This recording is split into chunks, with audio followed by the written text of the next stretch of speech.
In today's video, I'm going to teach you how to reset Google Authenticator for Kucoin using the Microsoft Authenticator.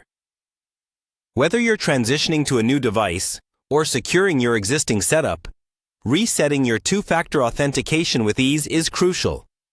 So, let's dive right in and show you exactly how to manage this securely and efficiently. To start off, we'll need to access Kucoin, which is a well-known platform for cryptocurrency exchange and trading. If you haven't bookmarked it already, simply open up your preferred web browser and head over to the Kucoin homepage. It's important to ensure you're on the official website to protect your sensitive information. Once you're on the Kucoin website, the next step is to log into your account. Look towards the top right corner of the homepage, where you should see the Login button.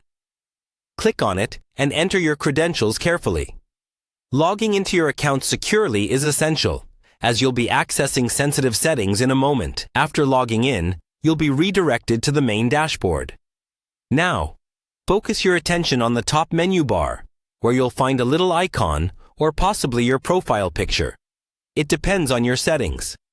This is your profile section. Click on it to access your account settings. Inside the Profile section, navigate to the Security area.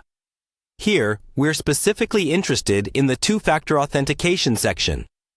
Two-Factor Authentication, known as 2FA, adds an extra layer of security to your account by requiring you to not only enter your password, but also provide a code generated by an Authenticator app. Once you're in the Two-Factor Authentication settings, locate the Google Verification option.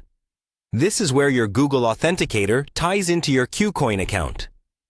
Click on it to open the verification settings. At this point, you might be prompted for additional security questions or confirmation to ensure it's really you making these changes. If you've been using Google Authenticator and wish to switch to Microsoft Authenticator, you'll need to remove the existing setup first. This might seem daunting, but don't worry. It's pretty straightforward. Before proceeding, make sure that you've backed up any necessary information. Once you're ready, follow the prompts to disable Google Authenticator. After the deactivation, you'll have the option to set up a new authenticator. Switching to the Microsoft Authenticator follows a similar process. Open your Microsoft Authenticator app. Select the option to add a new account, and use the app to scan the QR code presented on the Kucoin website. Once it's scanned, the app will start generating the new codes that you'll use for logging into your account. And there you have it. You've successfully reset your Google Authenticator for Kucoin, transitioning seamlessly over to Microsoft Authenticator. Remember, always keep a backup of your keys safely stored, and feel free to reach out to customer support if you encounter any bumps along the way. Stay secure, and thanks for watching.